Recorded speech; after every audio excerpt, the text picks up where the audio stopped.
are in a pretty dark place right now. It's hard to know where to start because every day this White House offers up a fresh batch of lawlessness and recklessness and mean-spiritedness and just plain craziness. That was Obama stumping for Spanberger, candidate for governor in Virginia. Those elections are happening tomorrow, but he has a scary, spooky Halloween message for you, Peter. Yeah, I know. He's a tremendous man. Whenever Barack Obama comes out at the last minute for any campaign, it means the candidate is losing. Oh. Hillary Clinton. Yeah, fair. Kamala Harris. I lived in New Jersey when Chris Christie won, and he was out at the end campaigning. That's interesting because, that's different, so different from what we know about Trump. Now, people have criticized Trump because he has been hesitant to endorse Winsome Sears because he only comes out if he already knows you're going to win because he wants to win. But you're saying Barack Obama comes out when folks are losing. He gets a call and they go, "We need your magic." And the ego of Barack Hussein Obama Jr. Just comes out of the woodwork and he goes, "I can save this campaign." And then he never does. He never does. He shows up, gives a couple of speeches. People go, "Oh, yeah, that guy." And then they don't vote for the person because you always vote for the candidate. You're not voting for the surrogates. Surrogates are nice. They're window dressing when you're out at a campaign event. They are not why you're voting for someone. And yeah, Spanberger has really struggled in that debate. She had trouble denouncing the attorney general candidate who said all those nasty things, wanting to kill people's children. And Winsome Sears has been surging in the polls. Well, just remember this, that there's nothing more satisfying to Democrats than killing children. Wow, hot take, Peter. Okay, well, let's talk about like the reality of the elections, tomorrow. So we've got Virginia. We've got New Jersey. Now, you said you were there when Chris Christie pulled off a win. Yes. I think I heard that there are like 800,000 more registered Democrats than Republicans in New Jersey. So it's not an easy feat. But Chitterelli lost by just a little bit the last time he won, and now I think he's within the margin of error. Yeah, I think that is the real shot to win that sucker. I think that really is a shot to win. I'm big into the idea of Chitterelli winning. I love Winsome Sears. I hope she wins. It would be great if the Republicans win just one of those seats. This is a complete and utter breakdown of Democrats' hopes for 2026 because Democrats should be winning in off-year elections when there's a president in the White House who's a Republican. And that's the way it should be. And those are states that are not red states. These are blue states. So if we sweep, right? Say we lose both. Does that change the dynamics on the shutdown? No, does nothing for the shutdown. Why Trump not? don't care. Trump don't care. The shutdown is going, and I think that's he's going to stay there until the Democrats show up and do it his way. All right. While we're talking crazy Democrats, you were talking about they should be winning right now. Yes. And, but I think right now they have a crisis of leadership. It's like, which direction are these Democrats going? And can they tell the truth? And the answer is no. Gavin Newsom on the shows this weekend said this. What do you say to Americans who feel misled by you and other top Democrats in what respect? He decided to step about the down. mental acuity of President Biden, that they wish you'd sounded the alarm sooner to give way for an open convention? I'm not going to substitute myself for someone else or for popular opinion. I'm going to express my relationship to my truth with the former president of the United States. So Gavin Newsom said, Joe Biden, all good. And this is a term, do you ever hear Republicans say, my truth? Isn't there such thing as the truth? Yeah, it's my truth means I'm selling you a bunch of garbage. If all of a sudden you're at a dinner party and says my truth, or at Thanksgiving where Uncle Earl stands up and decides he wants to lecture everybody about democracy or something, you know My truth says democracy is under fire. Well, okay, why? Donald Trump is president. No, well, that's democracy. And we elected him. And that's his truth. That's not right. the truth. Correct. So I think Democrats are going to struggle if they're going to continue on this drumbeat. Can they not just put Joe Biden behind them and say, and I think Gavin Newsom was trying to get there. Like my personal interactions with him, I never noticed anything. Maybe he didn't have that many personal interactions. No, that's what all the Democrats have been saying. Pocahontas said it. A wide variety of Democrats said, every time I was around him, he was terrific. But it's like Gavin Newsom. Did you watch the debates where he looked like one of those robot vacuums bumping around into things? Did you watch him on any of the news programs? Did you watch him call a lid at noon every day? I mean, this isn't normal. Yeah, I'm just going to tell you, at some point in life, older people become Roombas. I was at Hy-Vee the other day. I was at the Hy-Vee the other day, and there was a bunch of octogenarians just going in little circles. I'm not joking. I'm not joking. I saw that. All right. That's wild. Well, John, so the other race that is, of course, really important tomorrow is the New York mayor's race, and we stand zero chance in that race. 0.0. And yeah, Mondami has got the numbers. He's way out in front in the polling. I think Polymarket has his percentage of winning not at 100. I think it's at like 96, Peter. Yeah, I think that I think it's going to be closer than what people think, Stephanie. And John, I think it's going to be much closer.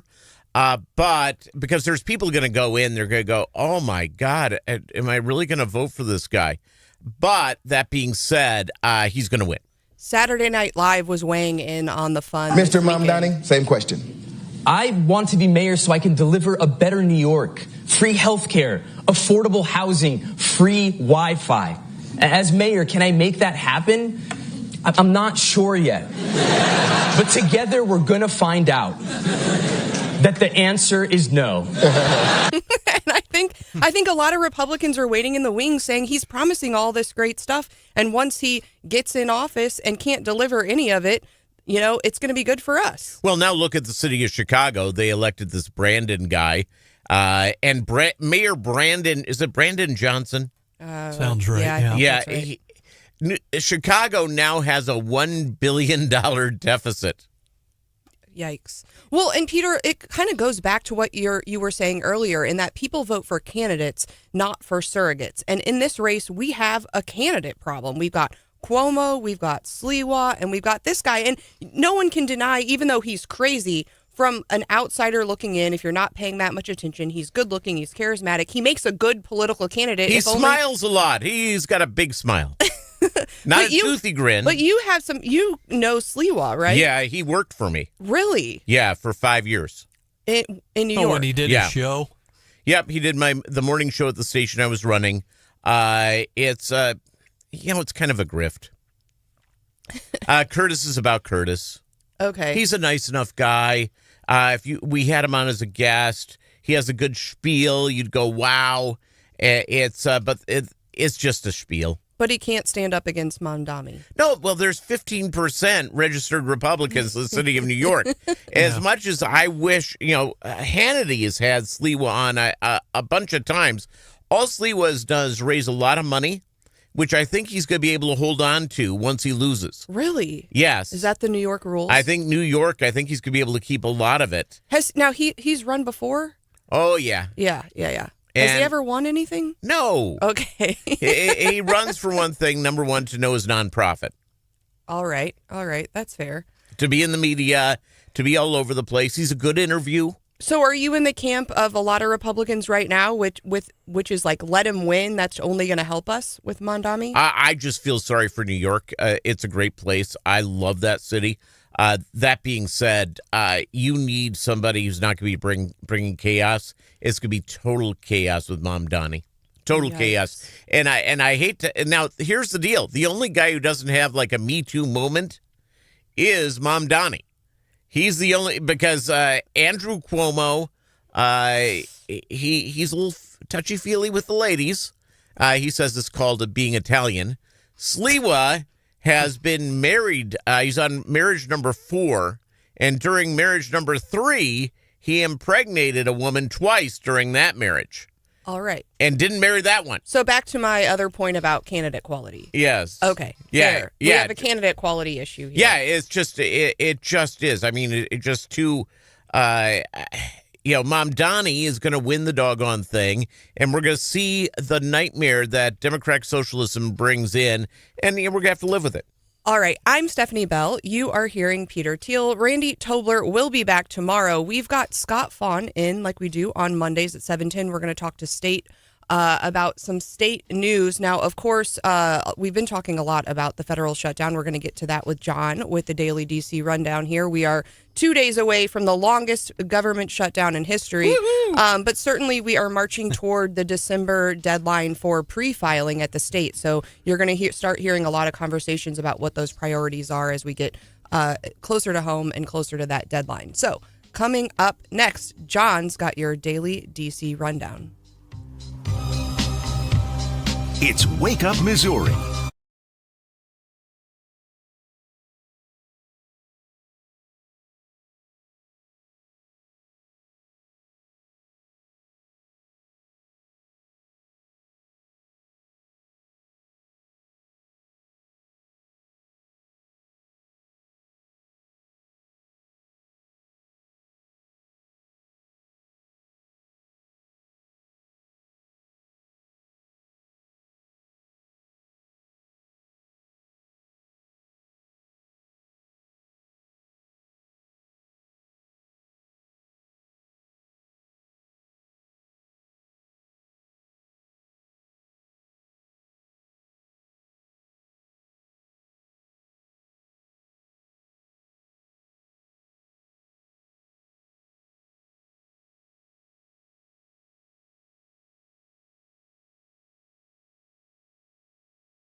any kind of flight across the national airspace to make sure people are safe. But there is a level of risk that gets injected into the system when we have a controller that's doing two jobs instead of one. We manage that. We look out for it.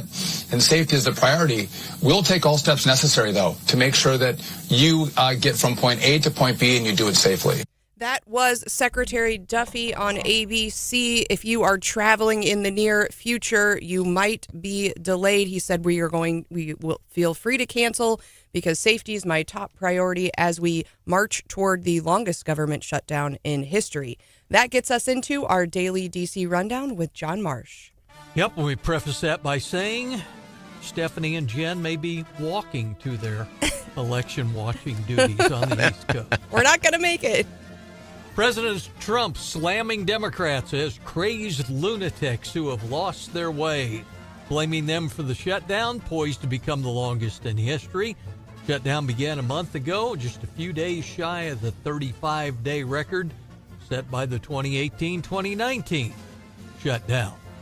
The Democrats have an early lead in next year's battle for control of Congress amid the ongoing shutdown. More voters say the president has not lived up to their expectations, at least according to NBC News. Their poll says around two-thirds of registered voters say the Trump administration has fallen short on the economy and the cost of living. And the federal judge in Oregon yesterday barred the Trump administration from deploying the National Guard to Portland until at least Friday, saying she found no credible evidence that protests in the city grew out of control before the president federalized the troops earlier this fall. So stay tuned for Friday. We'll see what happens with that one. Yeah, overall, I'm looking at the prediction markets on the balance of power on the midterms, and overall, it's trending in the right direction for midterms, but certainly still has the Democrats with a pretty significant advantage. Peter, are you holding out any hopes for us in the midterms, or are you waiting to see what happens tomorrow? I think tomorrow will have a good thing. I think the midterms come into what goes on with the economy, with all the things that President Trump has done. If all of a sudden the economy really begins to, chug along in middle of 2026, I think it's a whole different animal. If the economy's doing like it is today, the Democrats are going to have a very good night in November. Yeah, I think you're probably right. But, and I think I still have PTSD from the last time we all were convinced we were going to have a red wave. The red trickle. And it was barely a trickle. Now, John, real quick before we head out here, I wanted to ask you, there was a shooting in Jefferson City over the weekend that's got a lot of people on high alert, and that shocked a lot of people because it happened quite early, like before 10 p.m., right? But we don't have much info. Yeah, about the 8 o'clock hour, and we kind of preface the story by saying another mid-Missouri homecoming, another fatal shooting. Person was shot multiple times on the parking lot near Chili's and Old Navy on Missouri Boulevard Saturday night. And our news partner ABC 17 reporting they were told by Lincoln University police that one individual was involved, was a Lincoln alum, but they didn't elaborate. The college was marking its 100th homecoming last week. And we think back to September, the night of homecoming at Mizzou, when that Stevens College student was hit by a stray bullet downtown. So yeah, and I think just, in the last year we had the shooting in midday in Columbia in a McDonald's parking lot. It's like, what's going on? Well, we had the thing at the Goodwill in Columbia as well, where all of a sudden it was a road rage thing. And I just think that people, if you have a real explosive temper, I'm a big fan of the Second Amendment. I love my guns. I'm a gun fan. But if you have a real big temper, being strapped all the time is probably not a good idea. Okay. It's again, you know yourself. If you do, yeah. Maybe that's our big problem is self-awareness. Yeah, I think that's a huge. I think we have a self-awareness crisis for sure. And you're thinking maybe we should just put that one step away from your scary temper. Yes, if you have a big temper, and you know whether you do or not. I'm not saying don't keep the gun in the car. I'm not saying but put the gun in a place where you're not tempted to grab it immediately. maybe like one of those alcohol monitoring systems where you have to blow into it before your Yes! car starts. You I just think have that's to fair. take your blood pressure before you open your gun up. Is that what you're? Yeah, I'm just, again, I know people, we all know people that have just unbelievably bad tempers. Yeah, that's fair. And that just, they fly off the thing. And they're great people otherwise, but you can wind them up. Well, if you're one of those people that can be wound up, yeah, it's not a good thing. Yeah, well, it's happened in Columbia. We've talked about it a lot. It happens in Springfield. It happened in Jefferson City over the weekend. We'll be following that story and getting more details as we're pretty short on them right now and be reporting those to you. But up next, let's talk. Peter, you had some interesting stuff from the New York Post, one of your faves. Yes. Has America been fair?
Baseball doing what you hope it will do on Saturday, regardless of not being able to cheer for the Cardinals. You hope for a Game 7, and you hope for a game that is that Yeah, close. 11 innings is great. Drake, you watched the whole thing. Yeah, so I was, Halloween weekend, it was great.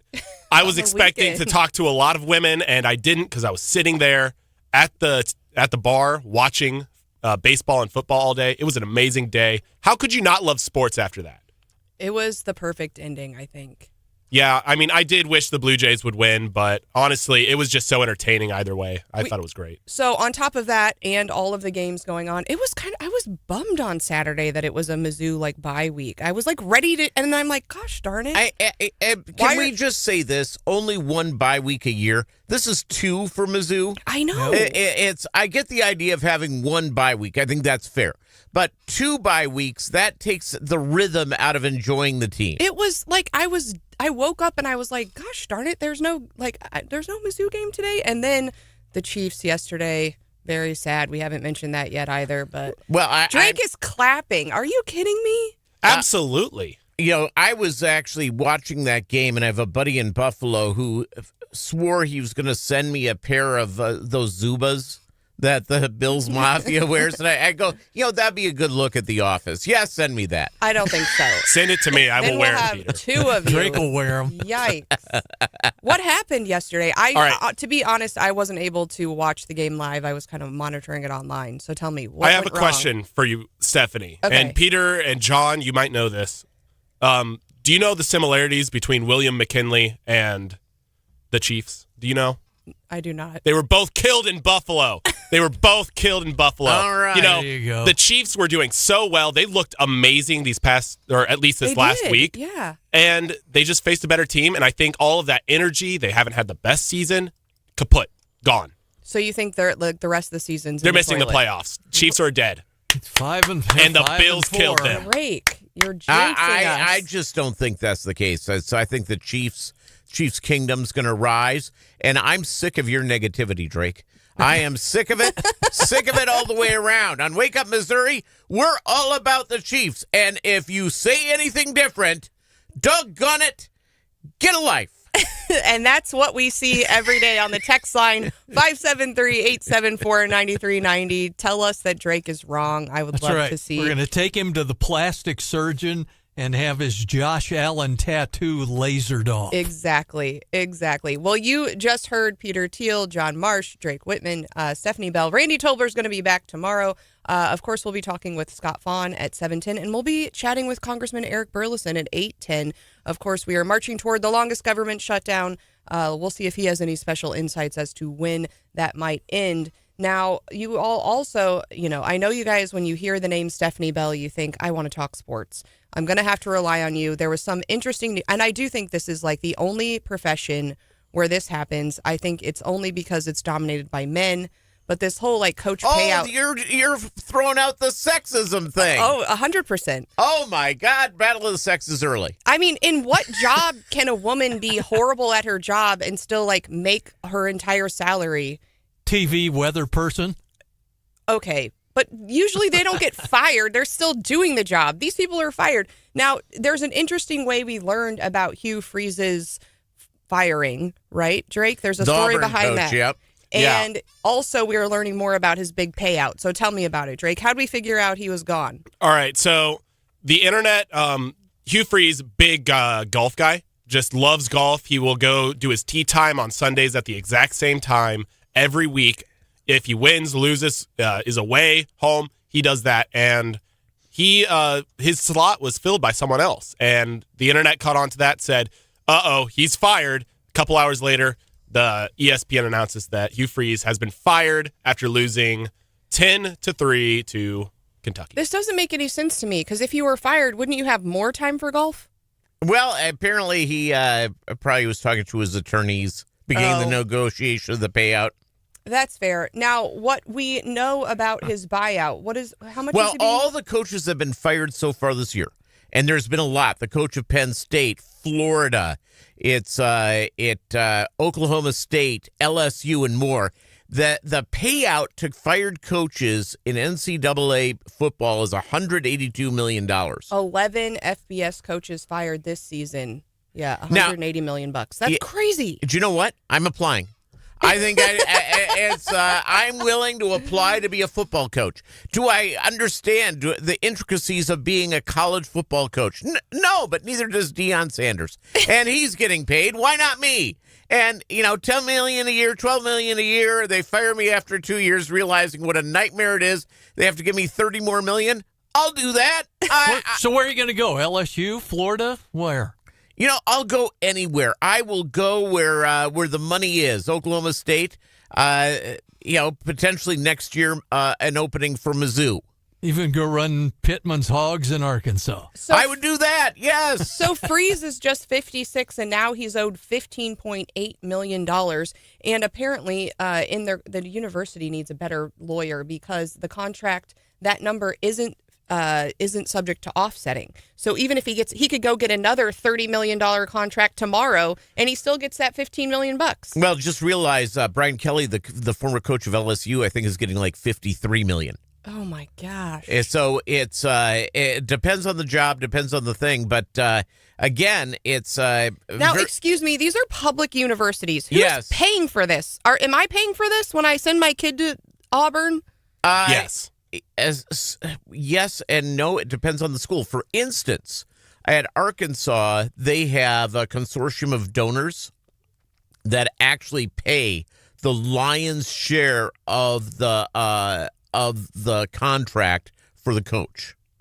Okay, so I like that plan. That seems more fair. But again, but there's so much money in college sports. For football and basketball, they get so much money on TV. There's so much money from everything involved with it and they're not paying the players. The schools aren't paying the players. It's donors are paying the players. So it's a pure profit thing for Mizzou or LSU or whichever major university team. It just is. And and you're talking about the TV ratings. Wasn't it like the Mizzou-Vandy game was the highest ranked game that whole day, wasn't it? Yeah, it kicked butt. Yeah, that was crazy. A good game. Well, and Drake. Yeah, I just wanted to say, you commented earlier and said that, I don't like these bye weeks and you were bummed out. I think that this is the perfect opportunity to watch some other teams because this Saturday was amazing for upsets. We had so many good games. Vanderbilt lost to Texas. Oh, I didn't see that. Huge upset. Oklahoma beat Tennessee, another upset. Unranked SMU beat Miami. There was just a lot of stuff going on Saturday. And our quarterback needed some time to rest. Have we heard any more about? I mean, they said no. He's out for the season. He's out for the season. It wasn't broken, but he's done. Yeah, he's done. Yeah, you do ligaments in your ankle. Generally meaning you're not going to be playing quarterback, no matter how. I don't know these things. Yeah, no matter what goes in. Well, have you bruised ligaments in your knee or ankle at some point, Stephanie? I don't think so. I did. I bruised some in my knees at one point, and it was. And obviously, I was not playing quarterback for Mizzou. Okay. I could not. I went to the doctor. They said you can't do a thing. You can't run. You can't do anything like that for the next 10 weeks. Yikes. Okay. So it's. So our next up, our backup quarterback needs time to get ready. Backup quarterback. Yeah, Matt Zollers. And Drake Whitman is begging for a call from Eli Drinkowitz. All right, you heard it here first. Drake, have you been practicing? Of course. Okay, good. Also, in the sports world, we're getting a lot of news as we get closer and closer to the sports betting launch. Drake, are you going to be standing in a sports book in a casino? Yeah. Ready to place your bet at midnight on December 1st? Absolutely. Okay. I'm so excited because I used to be big on the prop bets and now that's kind of gotten old. I'm ready to actually bet on the games. I'm excited. Yes, you have.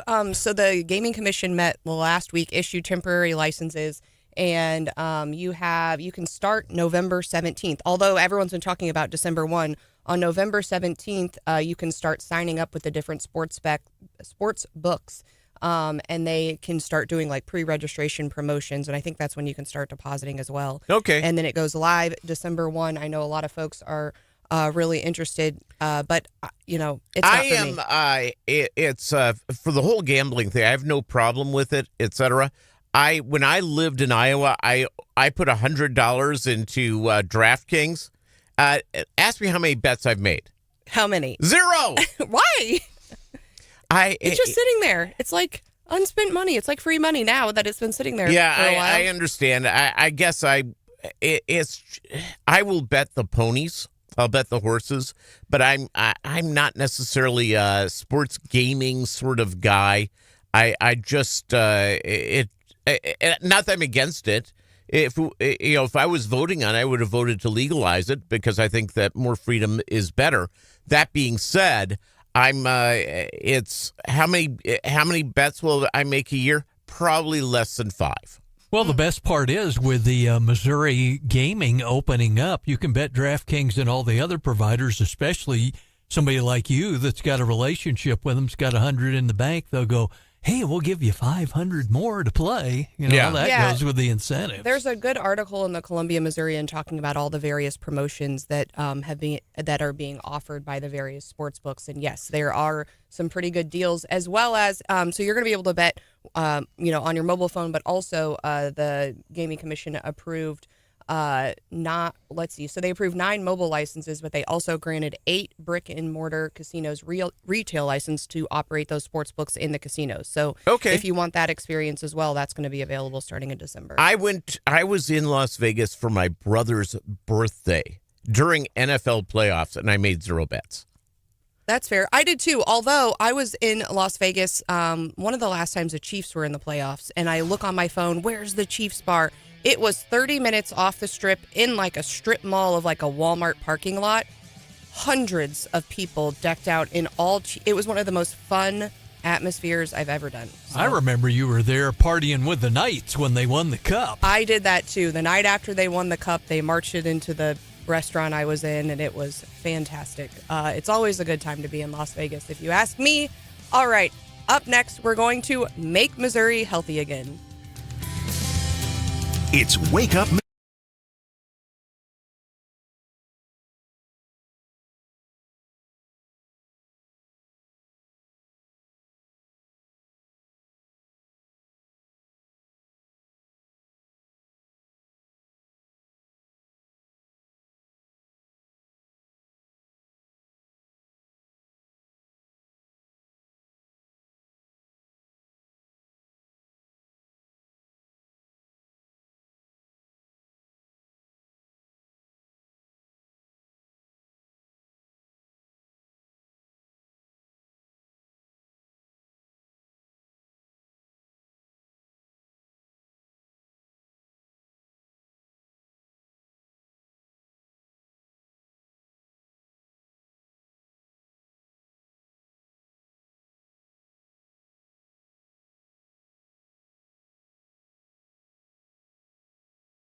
All right, we are going to make Missouri healthy again, and I know you guys are all thinking I need to be a little bit healthier after I gorged myself on Halloween candy over the weekend, right? I was pretty good. Me too, actually. I wasn't. I was, though, kicked out of Trunk and Treat. Yeah, how'd you get kicked out of it's trunk or treat? Trunk or treat, whatever it is. I kind of like trunk and treat. Yeah, and so it was, they were having one, so I picked up a big bag of potatoes because I heard the taters is a big thing to give away. Yes. And I also picked up a thing of individually wrapped prunes. I opened up my trunk. Oh, there you go. And my dog and I were handing stuff out. And all of a sudden the organizers say, well, who are you? Why are you here? And I Creepy old guy with the potatoes. Yes. I said, well, I wanted to help the kids. They're not showing up at my door. I got all these taters and I got all these individually wrapped prunes. So, You're the worst. And they go, you do not have the approved selection of things to give away at our trunk or treat. I love it. And I said, you leave now or we call the cops. And I said, really, all I want to do is help children with good nutrition.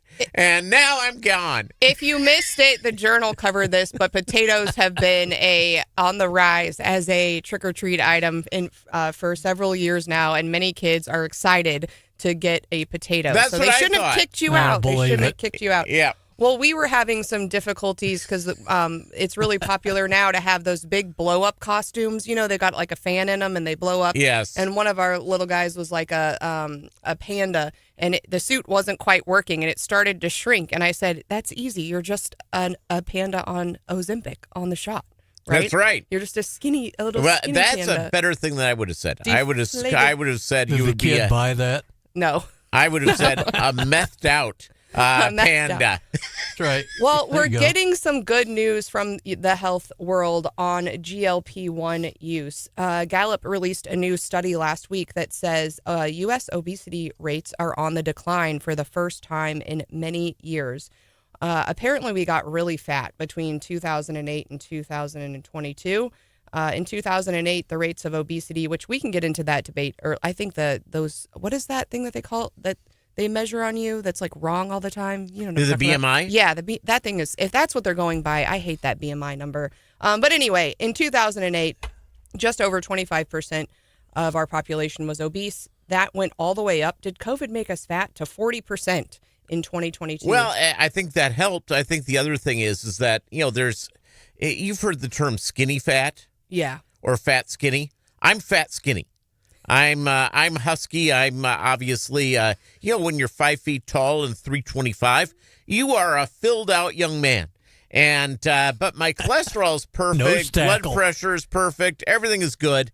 So I'm fat skinny. Then there are people who are skinny fat. They're real skinny and their cholesterol's through the roof and they're about to die. Yeah, it doesn't necessarily equate with being healthy, but what we are seeing is for the first time, between 2008 and 2022, that obesity rate just up, and for the first time now in 2024, it's coming down. I think we're at like 36%, and what the Gallup poll is showing is that the use of these injectables more than doubled in just 2 years, and I think there was a lot of shame around it at first, like it was a secret, like yes. are you on the shot? Fat shot. Now people brag about it. Yeah, and it's like because you have to be wealthy enough to be able to afford it because it's rather expensive. Yes. Now this article is saying that I think the major Eli Lilly has a new partnership with Walmart that's offering these vials of Zepbound for just $500, which is less than it has been in the past. But I think that some of that shame is going away, and more people are like, yeah, I want to be skinny and I'm going to pay for it.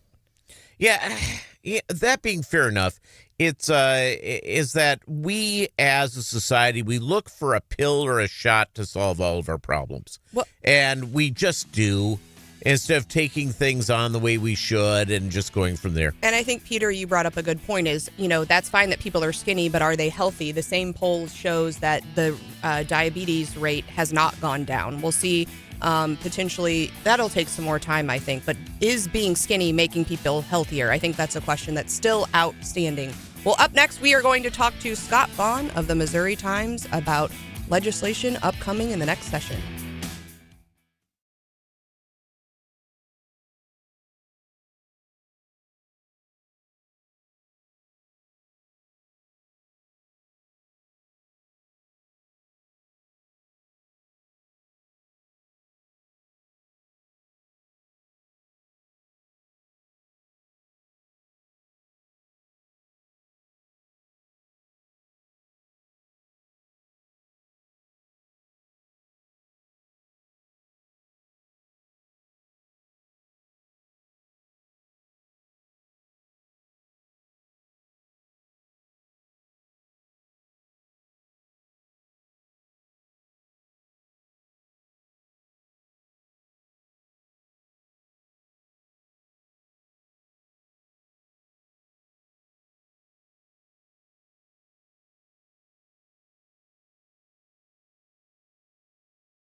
drugs coming in by sea are like 5% of what they were a year ago. And now, introducing your host, Randy Tobler. Our country and our politics are in a pretty dark place right now. It's hard to know where to start because every day this White House offers up a fresh batch of lawlessness and recklessness and mean-spiritedness and just plain craziness. That was Obama stumping in Virginia for Spanberger, I think, late last week. He was telling spooky stories in honor of Halloween, saying we're in a dark place. And so I thought we'd continue that. We've got a lot of folks saying, telling spooky stories about how the next legislative session might go. People are saying because of the end of session PQs, because of some budget woes, and because of all of the open seats in 2026, it might be a rough start. Scott Fawn of the Missouri Times joins us now. Scott, are we in for a spooky, bad, dark legislative session? Well, we have different definitions of that. I think the less the legislature passes, the safer the public is. Amen. So no, I think it'd be great. Look, I think if you look to session, I mean, what are you supposed to do? If you're an actual senator, I mean, the Republicans go in, I mean, the ones that aren't from the suburbs, the sane ones go in hanging their heads a little bit. I asked some folks, if you had a group touring from your school, I asked Rusty Blackness, an old ag teacher, and they watched the Missouri Senate come in and debate one of what I think is probably the most important issue currently facing the state in IP reform. They bring the bill up, they have 0 seconds of debate and PQ it like House members and leave. It was shameful. It was ridiculous. It was unwarranted. It was beneath them. And would you want those kids to think that's what you do all day is essentially nothing? Well, that's how the legislature has operated for a long time in Missouri. It's actually not in any way how the legislature's operated for a long time. I've never seen that before in my life. I don't think anybody else has. Yeah, I just look, I wish that our wonderful legislature would get down to cutting and getting stuff in place. And how much is the budget deficit we're running into, Scott Vaughn?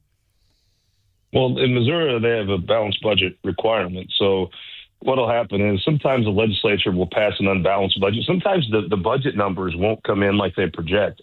But whatever they appropriate and the governor signs, he can just withhold if the state's if the state revenues aren't hitting what they need to hit. So, yeah, it's, the part of it is you get some folks that, especially the suburban folks, like to they'll take a little shred of effect here and there, try to make the state look worse than it is. When we do that to their St. Louis government, they get all pearl clutching. But what you'll find is like I-70, not every contract can be let on I-70, right? There's just enough construction companies to rebuild I-70 in one fiscal year. So they'll appropriate some of the projects. They'll actually get let, and the contractors and the engineering reports all come back good. Well, they might have to reappropriate the same stretch, let's say between, Odessa and Concordia.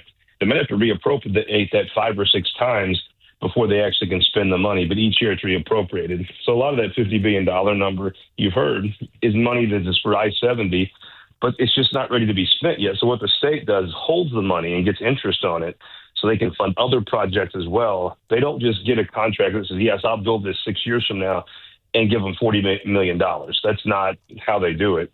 So some of that stuff's just double, triple, quadruple. I'm not smart enough to know what 7 times of appropriations are, but things like that. But I think it's going to be a legislative session where, there's going to be some folks that demand some professionalism and actually to have a Missouri Senate again. I don't know if they'll win out. Probably not. I mean, there's not a lot of strength in that body right now. So we'll see. It'll be interesting to watch. Scott, when we talked to Cindy O'Loughlin the other day from the Missouri Senate, she said, I think her words were that legislators will need to remember it's going to have to be a slimmer year, and she wants department heads on notice that she expects them to submit realistic pared-down budgets. Do you think she will see that? No, I've never seen that before in my life. What happens is the department heads will submit a thing because, look, for the most part, these department heads are passionate about their departments. They believe in what they're doing. and they, you really don't do more with less. You do less with less. So they're gonna send more. Now the governor's office is usually where the first reality check hits when the departments submit a budget and the governor's office is like, no, not this, not this, not this.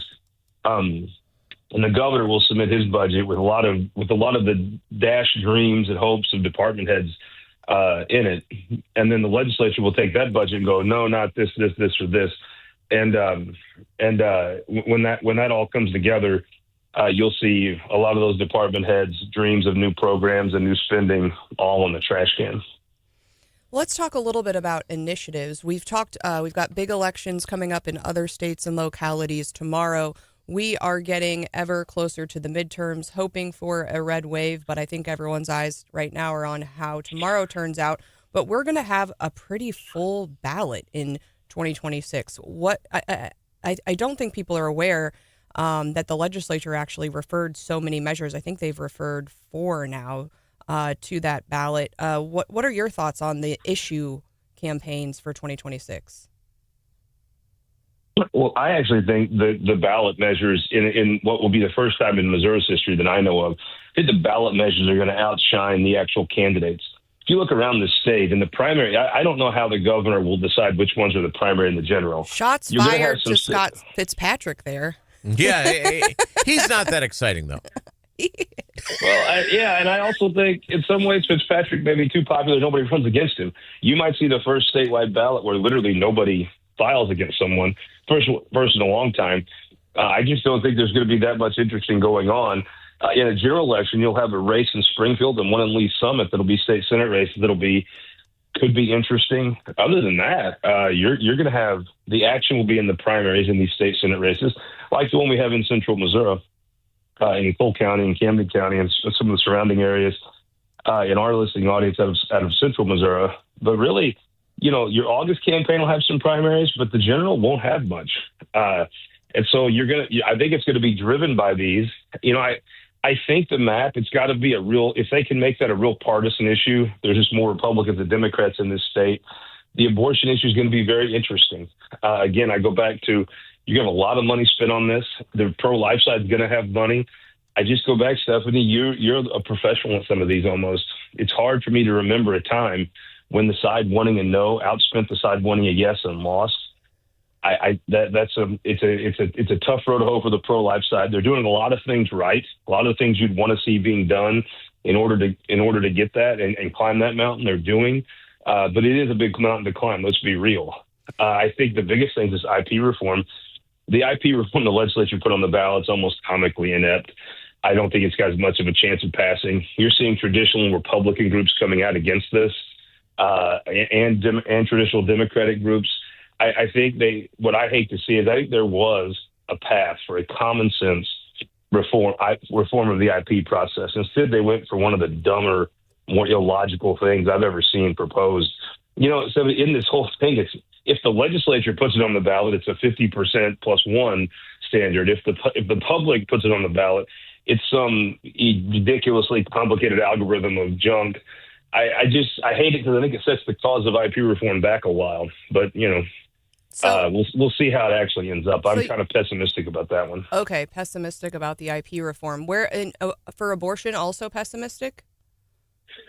Yeah, I think there's some pessimism. Now, it pulls at my heartstrings a little bit because I'd like to see that pass.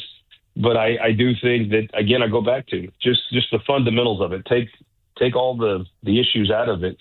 If the no side has more money than the yes side, Missourians like to vote no. Doesn't take much to convince them to vote no. I think they've got a good chance of getting their no vote.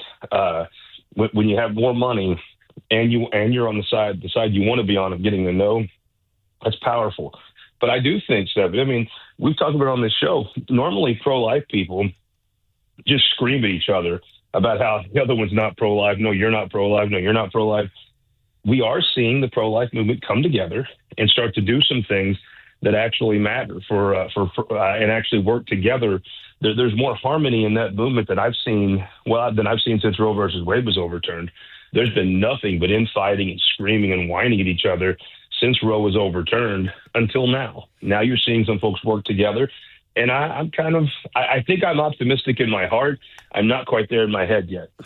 What do you think about the effect of the government shutdown? I think for a lot of Missourians, it's not really affecting them much, but certainly we are marching towards some of these deadlines like the SNAP benefits and others, that if it prolongs, you talked about some of these close state Senate races, people aren't always fully aware of who has control over some of these things. Do you think a prolonged shutdown could mean trouble in some of these close races? I have to say, I think the longer the government shut down, the more regular people that are working don't notice it or care. I just don't hear a lot of people talking about it yet. Now, crop insurance, there's a lot of USDA programs that are vital to this state that are seeing issues, but they're still operating on a very small level. But I think so far, for your average person going to work this morning, I'm not sure they've noticed the federal government's been shut down yet. Now that may change, but me, and I guess maybe it could be the crowd I'm running in or whatever. But so far, I don't see your average working Missourian has noticed. Now you go to get on a plane around Thanksgiving, you might find a different thing. But I don't know, Stephanie. The average working folks you talk to, I don't see them wringing their hands and clutching their pearls about the dear federal government not being operating. I think it's kind of a who cares. And if you haven't missed it in a month, do you need it?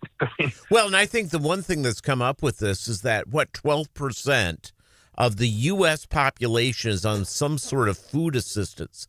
That's insane. Yep, I'm with you. Peter, I mean, the folks you talk to, are you hearing non-politically obsessed folks? I'm not talking about some weirdo that sits at a No King's March with a stupid looking hat on.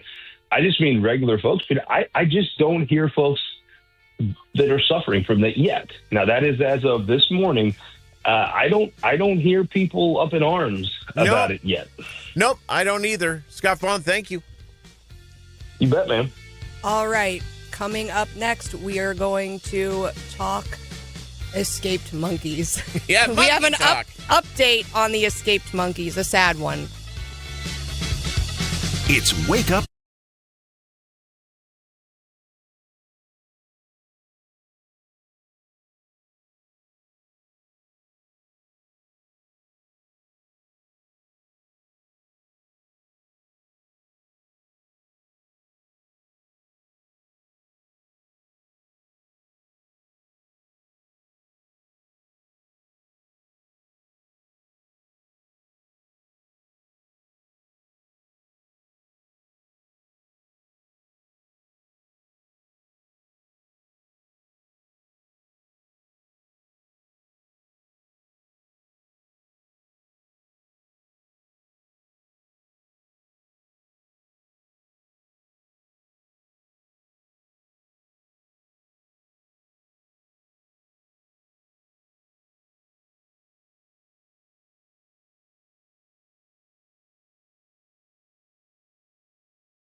Right. Normally, when things spill out on the road, I think it's hysterical. Peter, you missed this, but a few years ago on, I think it was the Rocheport Bridge, John, there was a huge wreck and a bunch of cows got loose. And, Nice. and we actually, I think 3 died because they were so spooked that they took off running. And turns out, if they run off the bridge and hit the land and not the water, I think even the one that hit the water. Yeah, it's not good. Ground beef. Yeah. Automatically. Yeah. So it was pretty sad. But occasionally something silly spills out. Like it was like dimes here recently where it was just rolls and rolls and rolls of dimes. Yeah, there's been lots of that stuff. I think it's hysterical. This was not hysterical last week when I heard that we had monkeys escape while being transported. Yeah, And when not you just- have a monkey wreck, it's never good. Not any monkeys, but these were research monkeys that spilled onto an interstate, live monkeys. And folks were chasing them around with face shields because apparently maybe they were infected with something. Yeah, they're worried. Sometimes these monkeys are loaded up, with experimental diseases. Could be the Hong Kong flu. I don't know what they get, but monkey escapes not that good. And one of the monkeys showed up. Some woman's house. She's got the chillins. You got children. Yeah. Yeah, if all of a sudden a monkey shows up at your house, you don't even like my dog.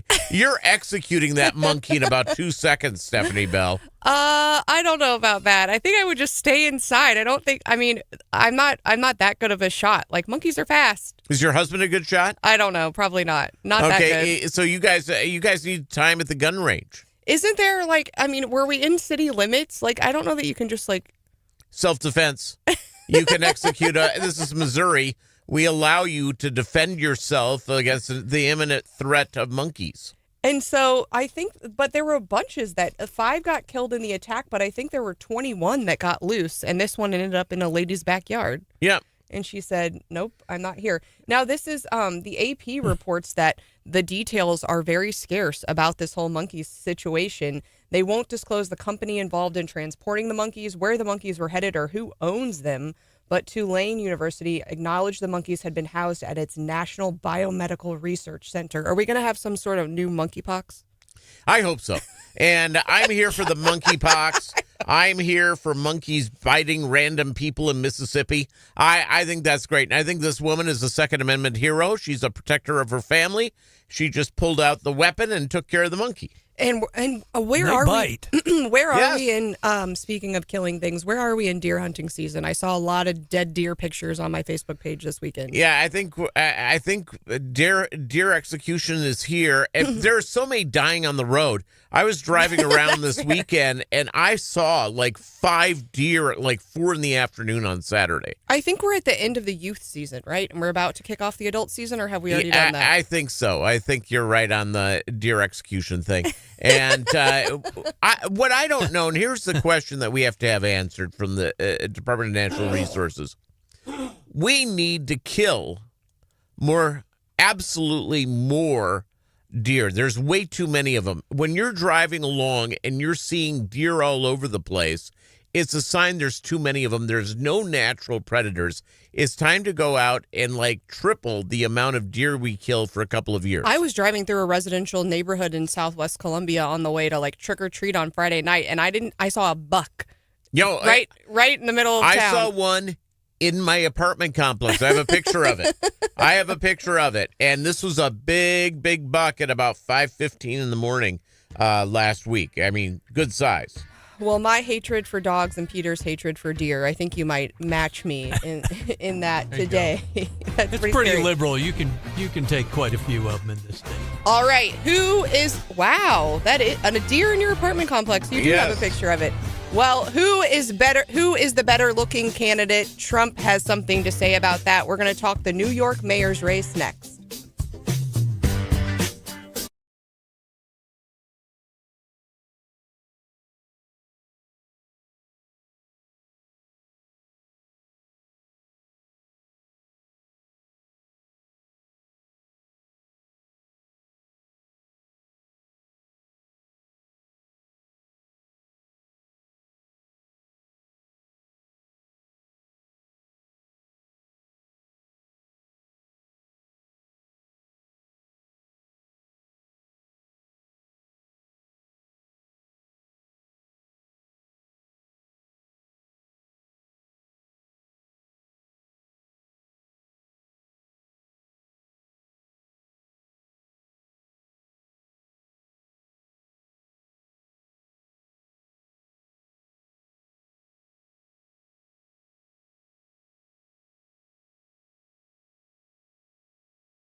Mondami, 34-year-old Democratic socialist. He's the front Communist, not socialist, communist. He's far worse than a socialist. Some people have compared him to a left-wing version of you, charismatic, breaking the old rules. What do you think about that? Well, I think I'm a much better looking person than him, right? Zorhan. Trump is going to Trump. Well, I think I'm a much better looking person than him. I mean, objectively, that's a no. You think Zohan Mamdani is a good-looking man? I mean, he's younger and he's not a bad-looking person objectively. You think he's bad-looking? I don't think Trump's bad-looking, but he's old. Okay. Hey, I think we have some sound leaking through. I think we can admit that I think we can admit that Mondami is not a bad-looking dude. He is not wearing a silly red hat. Oh, my God. Who am I in the room with? Who am I in the room with? He's a crazed out left-wing lunatic who's going to be the next mayor of New York because that beret wearing moron is staying in the race. and this is going on with the whole Cuomo guy. And here's the other thing about Cuomo. Here's another Cuomo thing. Is that when his father, I'm surprised he gets any support from the very large LGBTQ plus community in New York, because when his father originally ran for mayor or for governor of New York, his opponent was a guy named Ed Koch. And around the state, there were signs that Andrew Cuomo put up saying, vote for Cuomo, not the homo. That's not a joke. That's totally true. Those are real. Yeah. Wow. Well, the prediction markets show that Mamdani has 95% chance of winning. Cuomo 5%. Sliwa is less than 1. Yeah. Yes. It's and believe me, Sliwa's running for one thing and one thing only. He's a narcissist and he wants the attention. He has no chance. I wish he did. I wish a straight-on Republican could win, but New York will have to get worse, and they'll rise up a Giuliani type of candidate, and it's going to be 4 years from now. Well, one of the good things about there's not a lot of good things, and Peter, you have a love for New York, and I think you're not in the camp of let's just let him ruin New York, and that's Correct. Good for Republicans. I think I'm in the same camp. But one good thing about the race is it is kind of making SNL funny again. Yes. And here we have the front runner, Zora. Looks like the subway takes guy went to go work at McKinsey. He's too young to lead, folks. He's too young. He doesn't have the wobbly walk. Or frankly, the mind. I have good brain.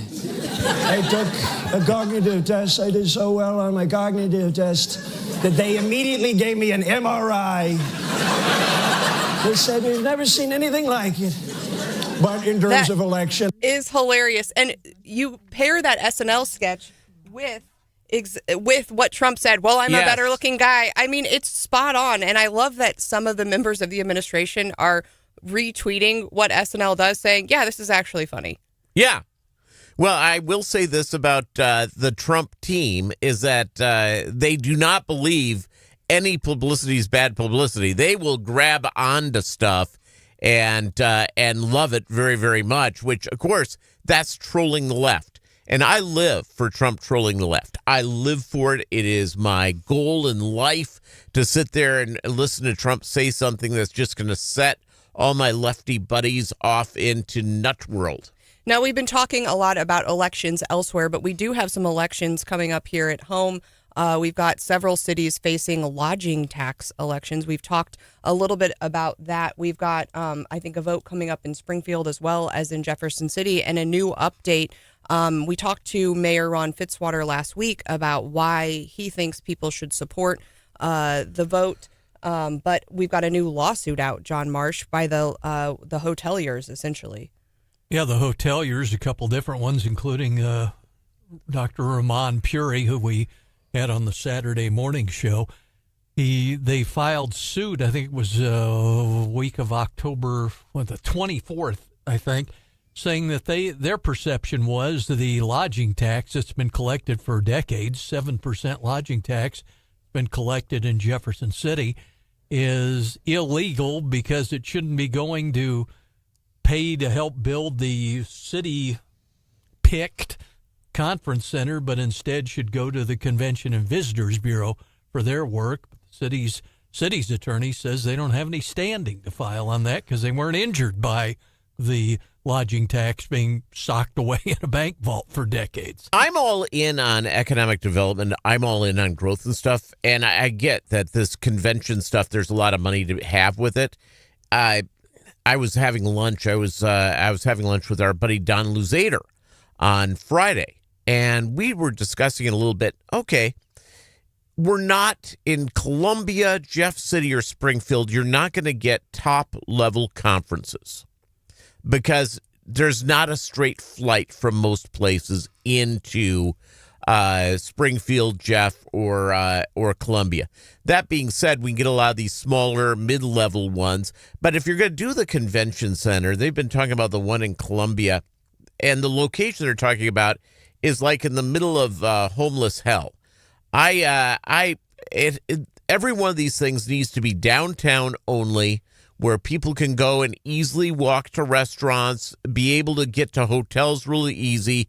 And if they're talking about these convention spaces and they're talking about putting it a mile out of downtown or wherever it is, it's a waste of money. Pro in Columbia. Yeah, it's a waste of money, and it's also not going to be a thing that's really going to help the economy, period. I agree. That's 100% right. I think when I go to a hotel, I'm headed out later today, I'm wondering, like, where am I, like, the first thing I'm, like, thinking, where am I going to be able to eat? Am I going to be able to walk somewhere?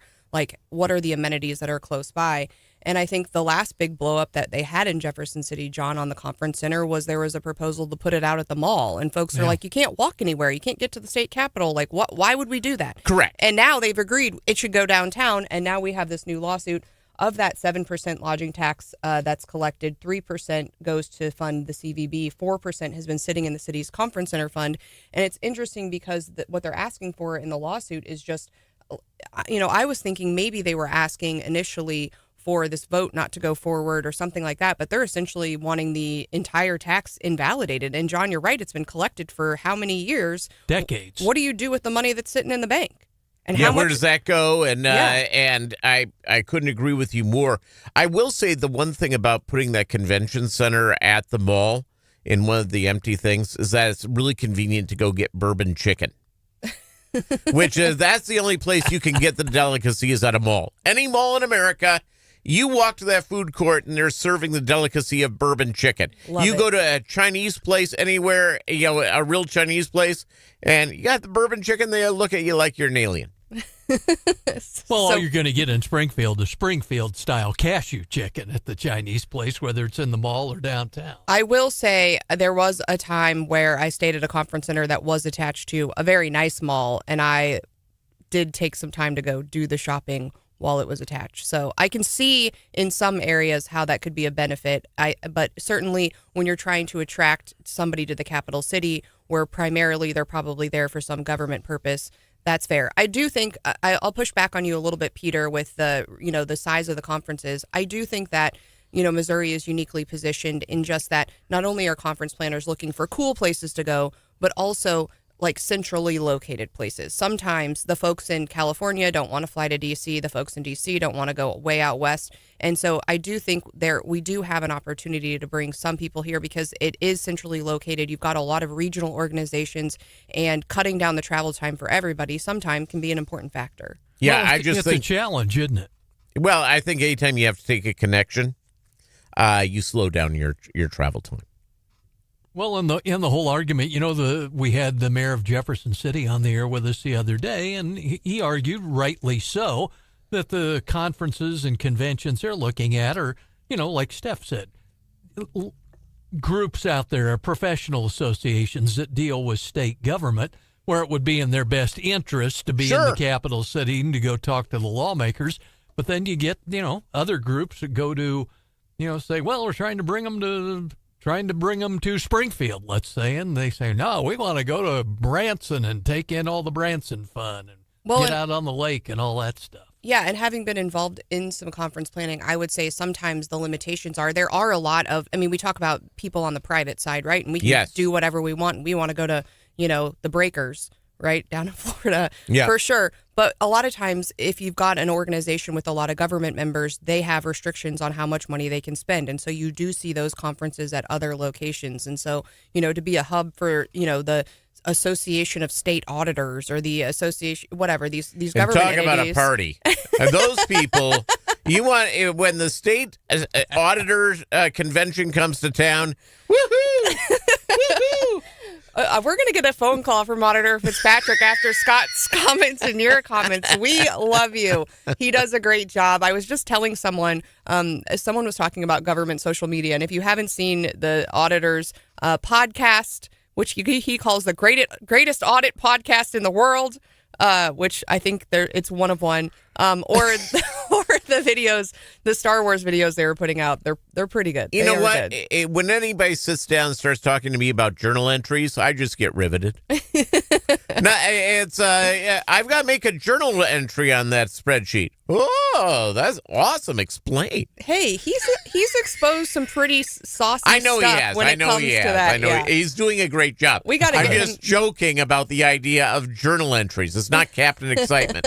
Talk to some of those deputy state auditors who spent their career in dusty, grimy little storerooms with analog paper records going over them sheet by sheet by sheet. They earned their money. And don't forget when he was he was the treasurer, and he was talking to us about unclaimed property, and he gave us the wise advice of weird things that you find in lockboxes.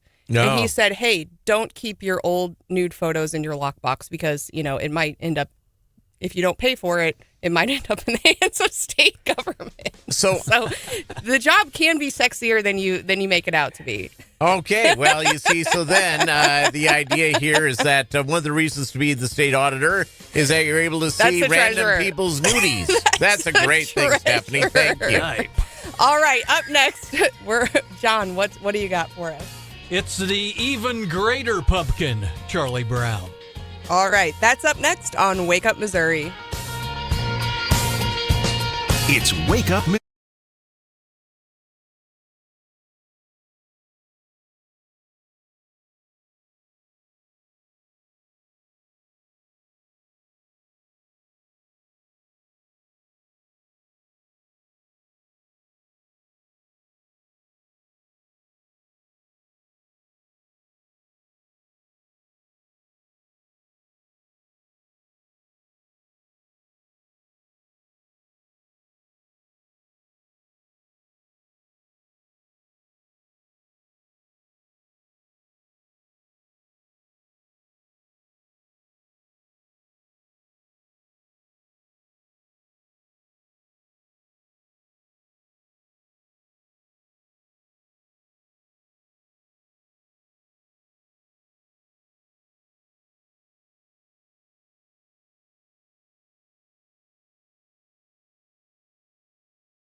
a rare case of the pumpkin doing the smashing, a Utah man used a 1-ton gourd to destroy his 1991 Geo Metro. Alan Gabert, a pumpkin farmer, had driven the compact car for nearly 35 years, but it finally gave out.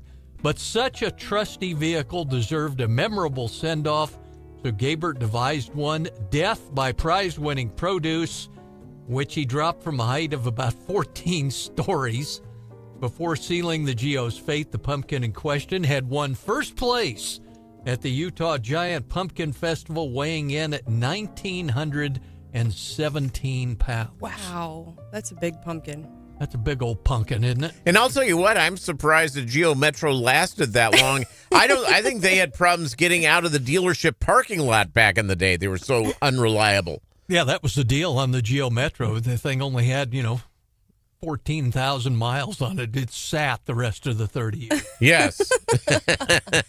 That is hilarious. I always wonder, because we went and bought like an entire, basket, like wheelbarrow full of pumpkins. And it's like, what do you do with these things afterwards? We didn't end up carving our pumpkins, don't tell on me, until after Halloween because of just timing and sports and everything else. But the kids, it's like, yes, I want to carve pumpkins. And then about halfway through, they're like, can you scoop the rest out of this for me? This is not that good. It's slimy. I don't love it.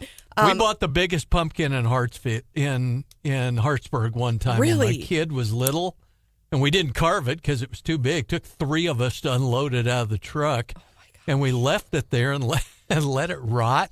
And the next year, volunteer pumpkin vines came up. I love it. Drake, what do you do with your leftover pumpkins? I mean, I feel like you're missing the obvious point of pumpkins. I mean, you bake them. You make, we have, our family, we do. Are you a pumpkin spice bro? No, but we make chocolate chip pumpkin muffins are the best thing ever. It's always fall. Our mom would make them and send them with us to school. It was great. And our family grows our own pumpkins, so it's like, it's just great. I'm not a fan of the pumpkin flavoring or pumpkin treats. I'll bring I'll bring you some and you will love it. You will know why every fall we would do that. It's so refreshing, Stephanie. What? To hear a woman who does not like pumpkin spice. I know I'm basic about everything else except for this. Yeah. If I was going to sit there and if there was money on the thing and I did, before knowing this, I would have put money down that Stephanie Bell was a pumpkin spice woman. No way. I will give you a tip. And I was kind of sad that my kids are too old for this activity now, but I saw it online years ago, and for very cheaply, you can go get a rubber mallet, go buy a bag of 100 golf tees, sit your kid in front of the pumpkin, and they will sit there and nail those golf tees into a pumpkin. You have an hour or more of free time. Huh. That's what we always did with it. And when you're done with it, it looks just like a COVID germ. That's fair. Again, I'm the whole thing about the pumpkin spice thing. I'm glad that's over. Well, except that's probably going on through the holiday.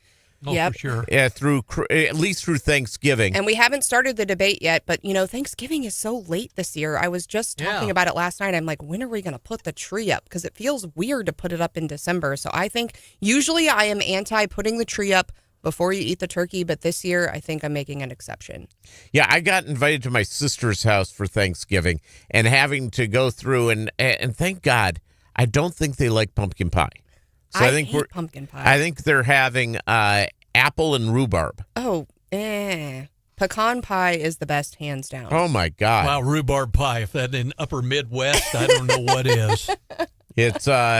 There's nothing like that's the one thing I miss about my mom, who's no longer with us. She made a mean rhubarb pie and rhubarb jam. Oh. And a sourdough. I don't think I've had that before. Oh yeah. You toast up some sourdough, and that's about as good as it gets. Grandpa had the rhubarb growing right outside the back porch. Oh yeah, I remember cutting it and picking it when I was a kid. All right, coming up next, we're going to talk to Congressman Eric Burleson. We have, a few days before we hit the longest government shutdown in history. Will there be an end? We'll see what he knows.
Missouri with Stephanie Bell, the Zimmer News Team. Drugs coming in by sea are like 5% of what they were a year ago. And now introducing your host, Randy Tobler.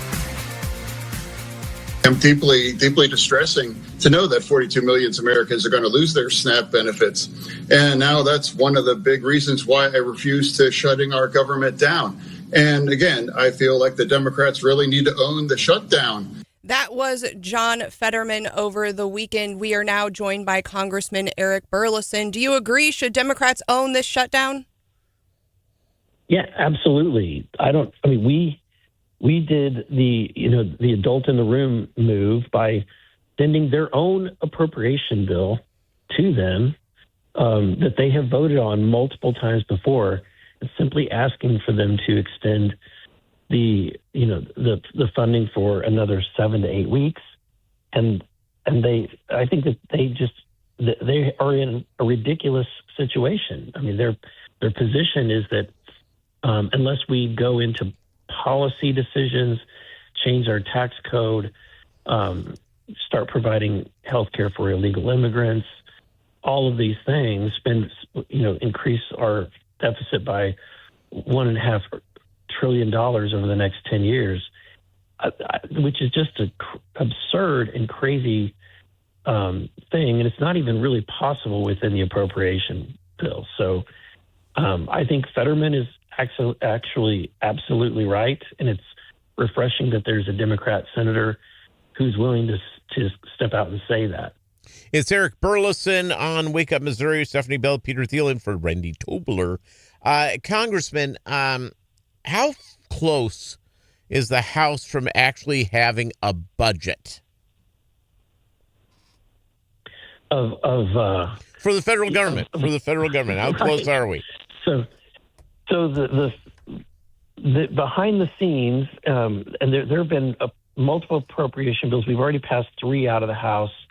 We've passed the remaining 9 out of the committees, and under the particular budget that was decided. And so we do have a budget. We've passed the appropriation bills, at least out of committee. They need to pass out on the House floor. But because we haven't been in session for 7 weeks, or what is it now, 6 weeks, we haven't been able to do that. So if anything, it may be that the Democrats, they know what they're doing, that they're pushing us to the brink, and we'll end up having to do what Congress does every year, which is pass an omnibus funding mechanism, which I think is a failure. 6 weeks off, though, doesn't help getting a budget over to the Senate and letting them, hash it out and getting this set up in a conference committee and go. That's the one disappointing part of this, Congressman Burleson. Yeah, it is. It's the whole thing is absolutely disappointing and in some cases heartbreaking because we're playing with people's lives. You've got the fact that the Democrats won't even, their requests and their demands are absurd. I think they're based on political dynamic. They don't want Trump to be successful. They want to demonstrate that they're fighting, and they're going to do it at the expense of the federal workers and people that need federal support. So I think that it's sad that they were in this situation, and the fact that they're really holding us back from going into session and doing these things is only going to make it a much more expedited process, one which we have little debate on any appropriations that go forward. And so that's why at some point, what I'm always worried about is spending more money. And that's why, ironically, the best solution that we may have right now is to pass a 1-year continuing resolution or a CR that gets us all the way through the rest of this fiscal year. And the reason is that, like we did last year, we did that at static levels. And even though it was at the levels that Joe Biden and the Democrats had previously funded, the really positive thing is for the first time in a long time, the federal government spent the same amount of money that it did the year before. And if we can continue to do that and not actually grow expenditures, then we will see the deficit shrink And eventually, after so many years of doing that, we could possibly get to a balanced budget. Now, forgive me, I'm seeing conflicting reports. You were originally scheduled to be on a recess between November 3rd and November 9th, but now I think Speaker Johnson, there's something going on tomorrow. When's the House back in D.C. to work? Well, we are supposed to be back.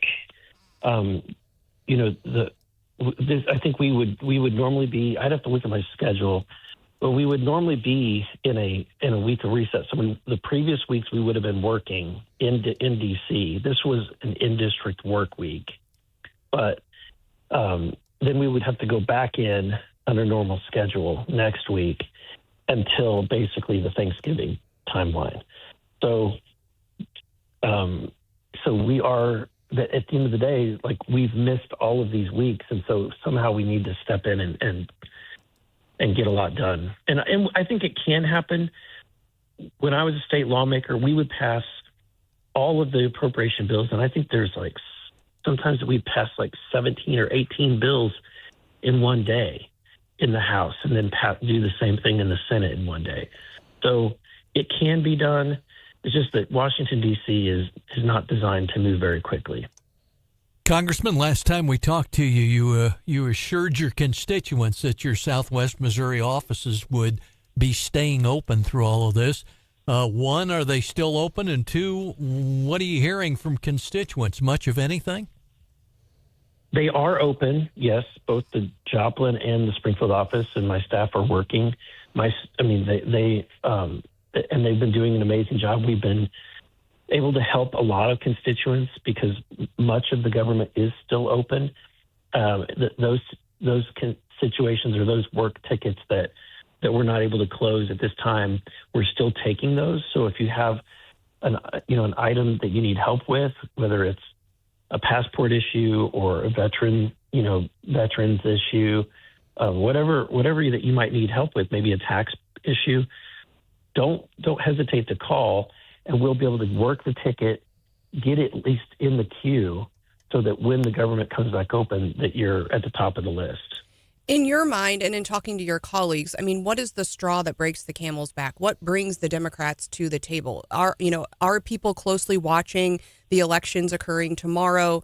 Is it the SNAP benefits? Is it military pay? What is it? I think that the unions coming out was really an impetus for the Democrats. You could tell based on the rhetoric of Dick Durbin and some others that was problematic for them. And because the unions were saying, look, you need to pass this clean CR and get people back to work. That's the Democratic Party's base is union support, and they're losing it because I think the unions recognize that this is ridiculous. And I think that's what we know has had ended shutdowns in the past was public opinion, and usually it was the Republicans who caved. But you think the Democrats are going to come to the table? When do you think they might do that?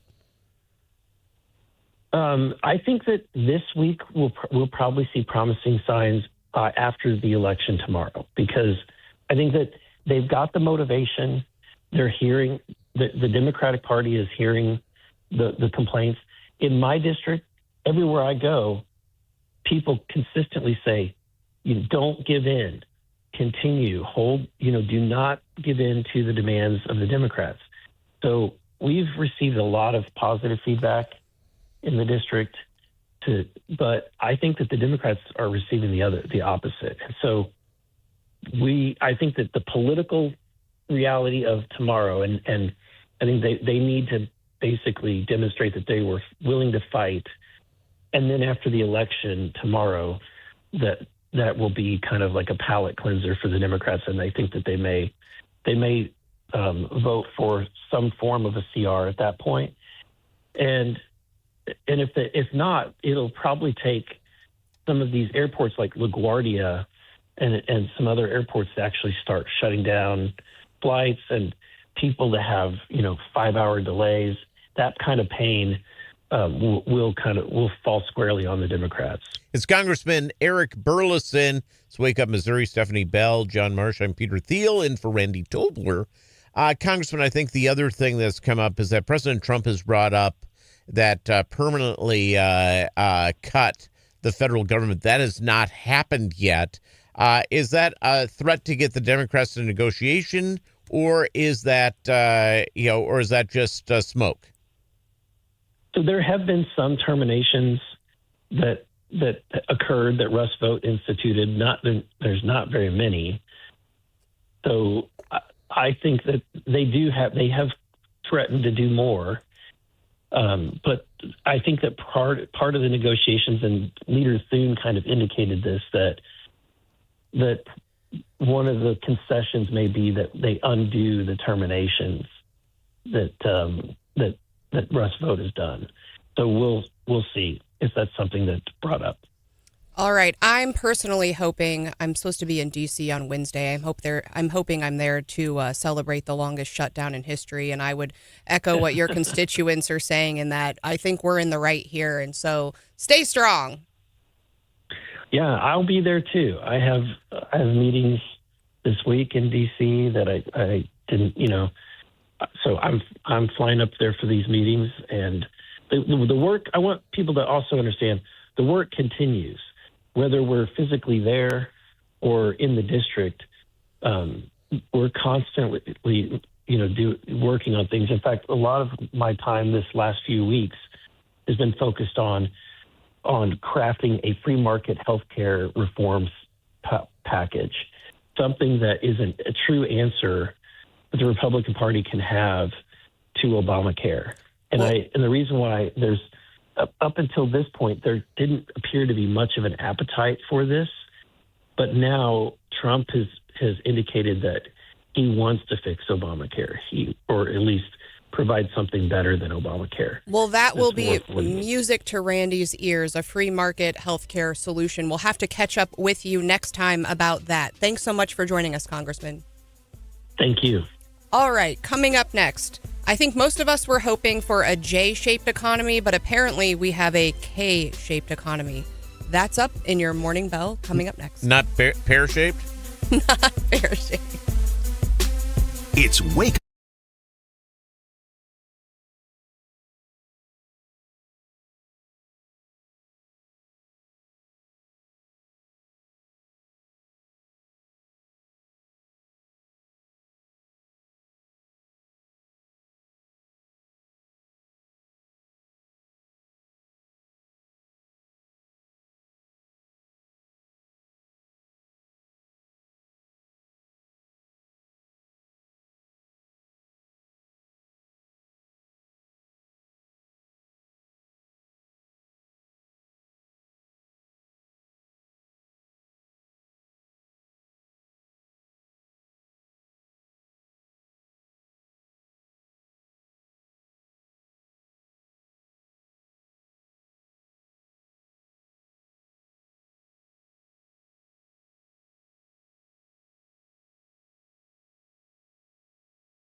Friday, all the major indexes had winning days and winning weeks and also closed out positive months. For the S&P and the Dow, October was their 6th winning month in a row, and for the NASDAQ, the 7th. So if you've got a big stock portfolio, you're probably riding pretty high. And that's why let's go ahead and talk about Friday in particular. The NASDAQ was up 0.61%, S&P up 0.26%, Dow up just 0.09%. As we look at the sectors, those gains mainly came in the form of consumer discretionary was up huge, more than 4 percentage points. But what they're saying is not everyone is feeling good about the economy. And I hadn't heard this term before, but they're saying we're in a K-shaped economy. And what that means is that essentially the wealthy consumers are doing really well, while lower income folks and middle income folks are struggling. Do you see that, Peter? Yeah, to a certain extent, because inflation is not totally tamed yet, and pay increases have been slow to keep up. I get it. If you're a family, it can be a difficult thing to go through. But again, we all have to invest for our retirements, for kids' education, all that sort of stuff. And I want to thank Nancy Pelosi. Why? I follow Pelosi Tracker on X. I bought a stock in January or February called Tempest AI. It's almost doubled in that time, and so if she gets prosecuted for insider trading, can you get prosecuted for like following her? No, it's public information. But you know what?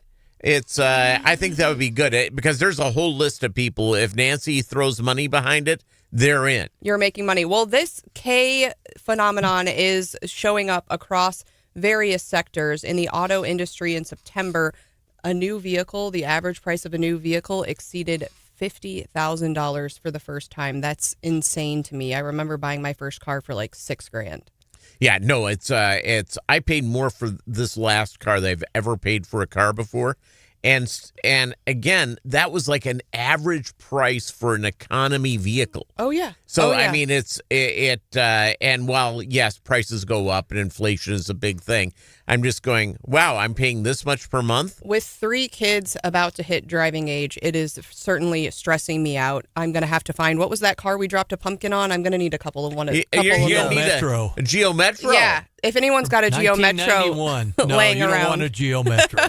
But they're also seeing it in other industries. Delta Airlines CEO said that sales of premium seats would exceed those of coach for at least 1 or 2 quarters in 2026. That's insane to me that people are buying the nicer seats. Yeah, I don't do that.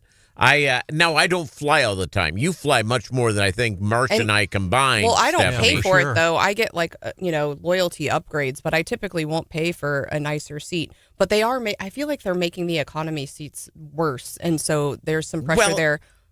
And again, I'm not a tall guy, and the leg room for me is negligible. And I'm just thinking, if somebody's 6'2", how do they get into those seats? Holy capoly. That's fair. We're also seeing it in the food and beverage industry. Coca-Cola said that their higher-end brands like Smart Water, Topo Chico, and Fairlife are skyrocketing, while the Coke demand is doing okay, but more at like dollar stores and theme parks and that kind of thing. So we're seeing kind of this split in 2 separate groups of people right now with the economy. Yeah, well, there's so many alternatives for what you want to eat and drink.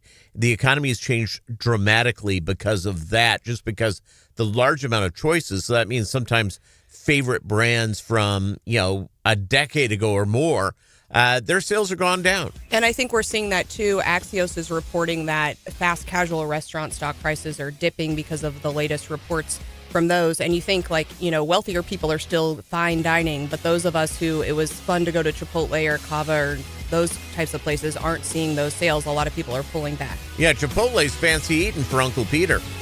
All right. Coming up next, let's get back into those big elections that are happening tomorrow.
It's dark outside. It must be 8 o'clock.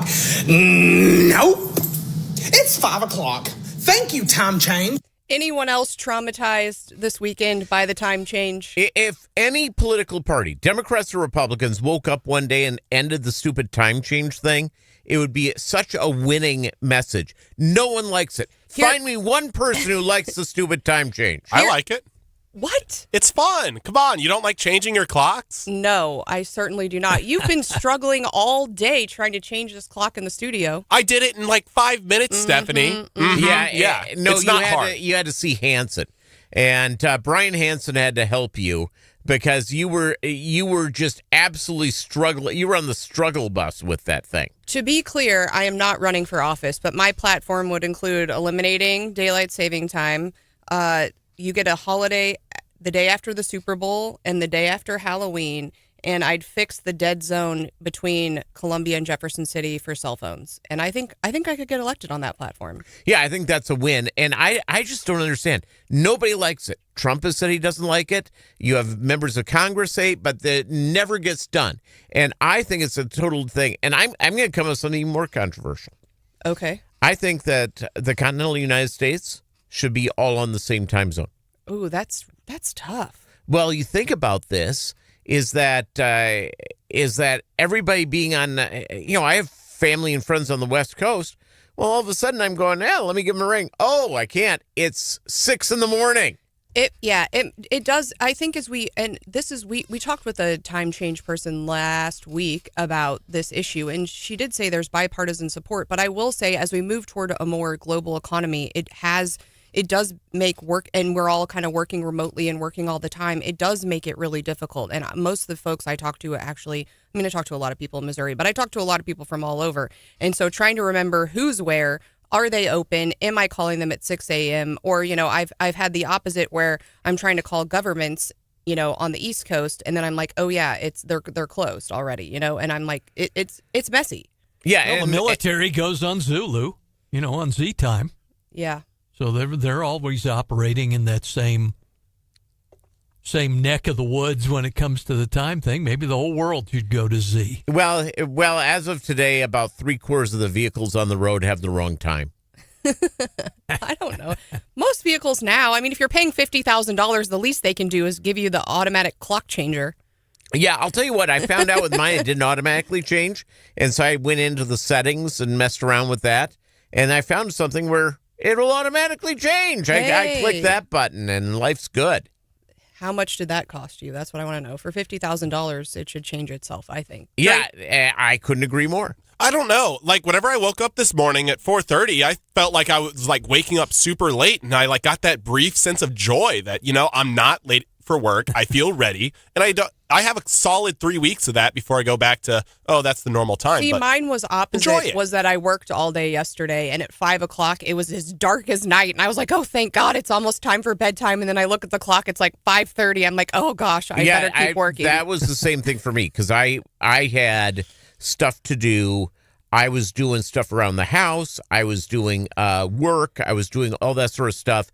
And all of a sudden I looked up and it was like 5:30. And I'm going, oh, my God. And the Chiefs are still on. Yeah, the Chiefs were still on. I had the TV on while I was working. I was watching the games. But I just sat there and I'm going, this is just so ridiculous. And the idea that if you want to get together and find commonality, because you're going to have Uncle Vern at at Thanksgiving, is going to stand up and he's going to say how concerned he is about democracy or some crap like that.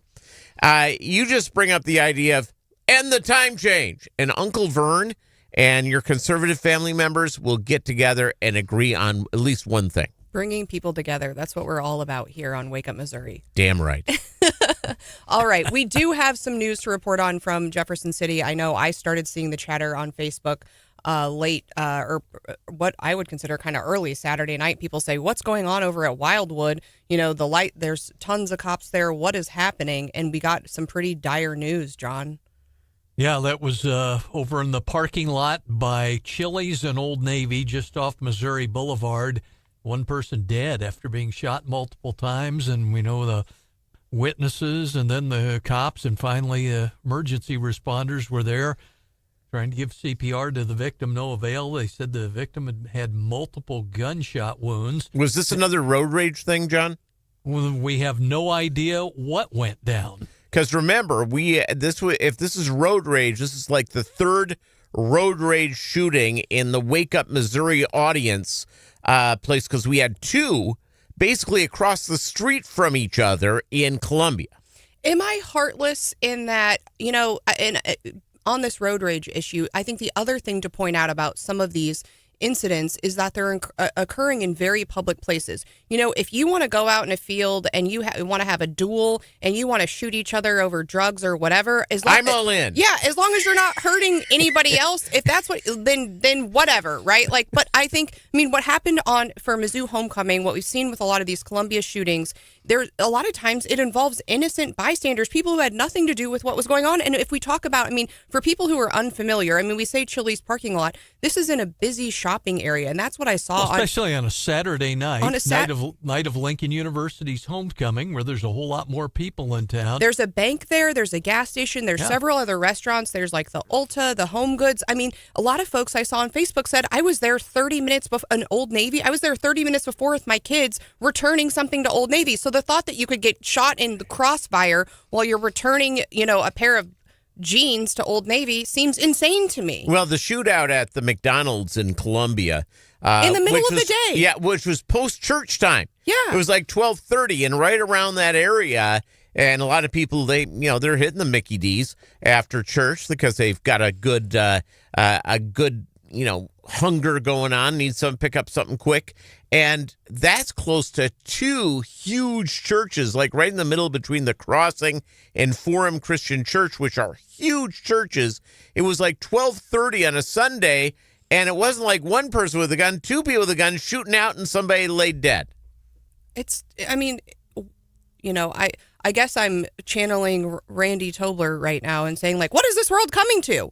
But it feels, and as a mother of young kids, the fact that I could just be, taking the girls to Ulta and be at risk of getting caught in the crossfire in Jefferson City, Missouri, in my hometown, what? Well, the police did point out in the report that they sent us that they said, we are investigating, but the public was never in danger, was the line they used. And ABC 17 was reporting that they heard from the Lincoln University Police Department that one individual involved, they said, was a Lincoln University alum.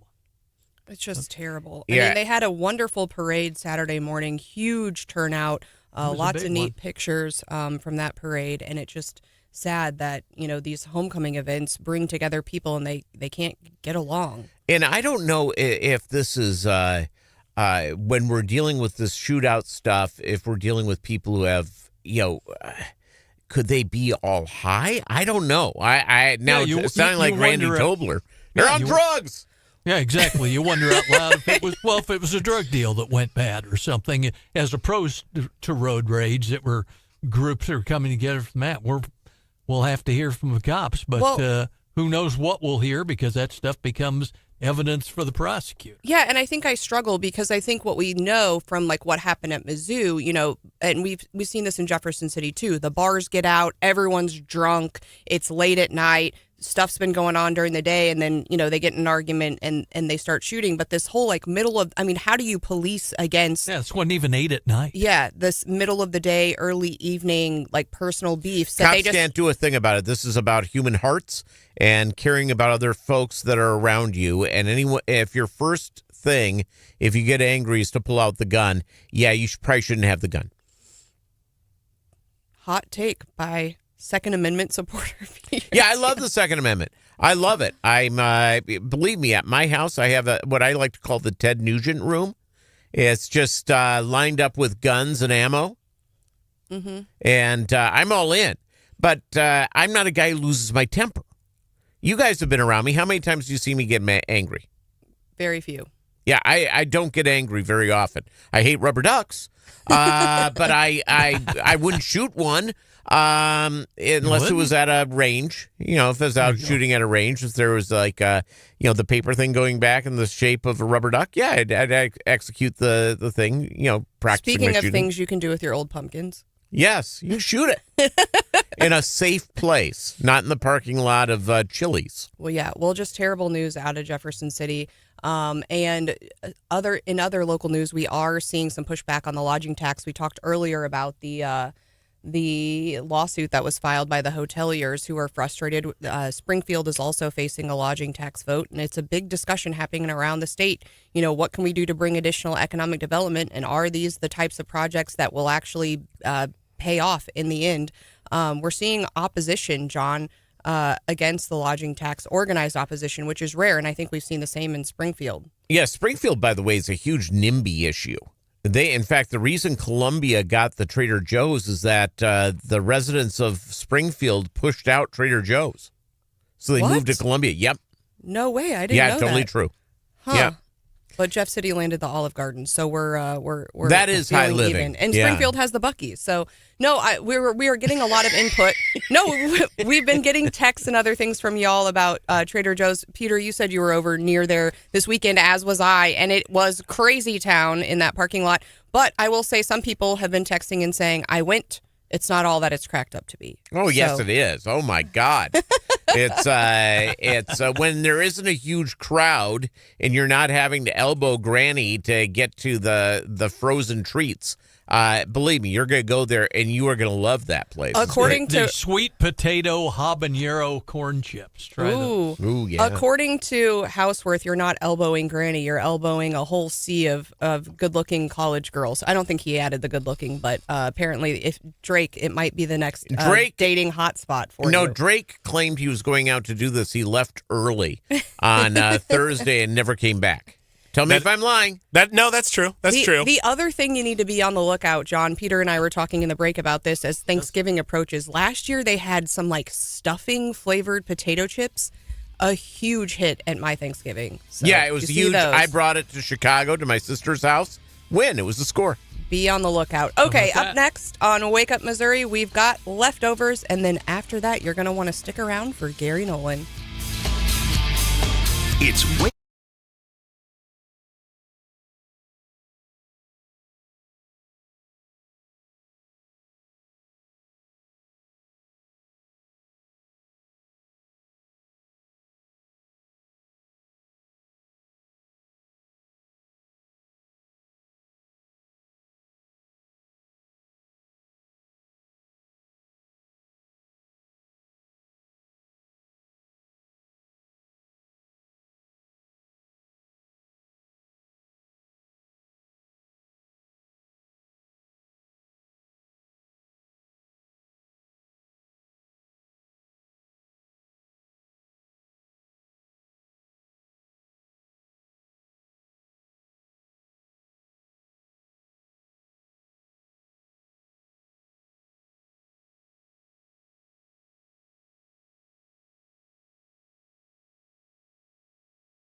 Some big elections tomorrow, whether we're talking here locally, lodging tax issues, or whether we're talking the New Jersey and the Virginia governor's races or the New York mayor's races.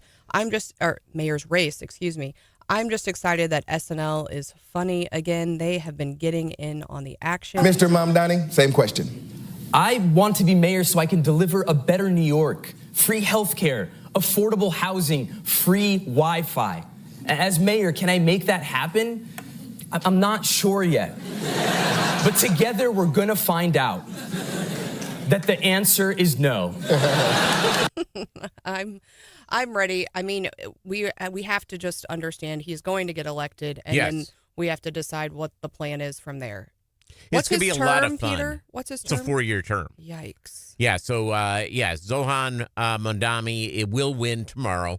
If Sliwa would have dropped out, there would have been at least a fighting chance for Cuomo. And God, I hate to say I was cheering for Cuomo, but here we are. This is 2025. That's what we do. And where's Eric Adams when you need him? Oh, wait, he was indicted. So. And Eric Adams. Oh my! Well, in that skit on Saturday Night Live, and you can see it on YouTube. They brought out Cam Patterson as Eric Adams. Yeah. One of my favorite Kill Tony comics. John, what's in your bag of leftovers? I guess we were kind of cycling back to the whole deal with the Jefferson City one municipal ballot issue, which people will see as Proposition A, and that is to extend the 7% lodging tax out to the year 2060. Well, the Hoteliers Association has filed suit. Yeah, trying to declare it illegal. Yeah, whether we're talking local elections or these other state elections, turnout is going to be key on Tuesday. They're expecting super low turnout, I know, John, in Jefferson City. And I'm wondering with this whole thing, the way it's shaping up now, that it might have a positive effect on turnout. It's always nice to see when people get out to the polls, and I know in New Jersey that's what they're saying it's going to come down to as well. I think the latest polling has Chitterelli within the margin of error, but they said there's 800,000, Peter, 800,000 more registered Democrats. Yes. So it could come down to turnout. Yeah, well, and I'm going to say this about our local municipal elections throughout Missouri. Is it just me, or are you sick of the idea that they put these weird elections at weird times where no one else is going? Why can't these elections be on November of 26? Every other year in November, whether it be for mayor, whether it be for anything else, higher turnout, the better. In fact, I think these weird times for any type of election for municipalities is a game plan for Democrats to win. That's been a proposal in the past, is to move all of these elections to a November election or an August primary because of the low turnout process. Of course, some people are able to capitalize on the low turnout numbers. For example, you've got your Democrats, your school board races in the spring, and typically the unions are pretty good about turning out their people, and we get some candidates that I don't think would otherwise be elected in a general election. At the same time, I think the thing that I have concerns about is we were out in Arizona in November for the election, and their ballot, whenever I have to flip to the back of the ballot in Missouri, I'm like, what is going on here? Yes. Sheesh. They had a 2-page front and back ballot. And so I think in that way, you think how many people voted for president, voted a couple more things, and then were like, I'm tired. Well, there's the undervote that's classic for anything that's not the headline votes. There's no question about it. But the idea that we have municipal elections in this state where it's 15% turnout, that's not democracy. That's usually a left-wing organization. Yes. Yeah. What's the proposed amount? What are they predicting in Jefferson City? Not 15. No, I'm down in the 12 or something I heard. And Springfield, which is kind of interesting, they've got the single ballot issue in Springfield with their lodging tax to increase it, and their hotel owners association came out in favor of it.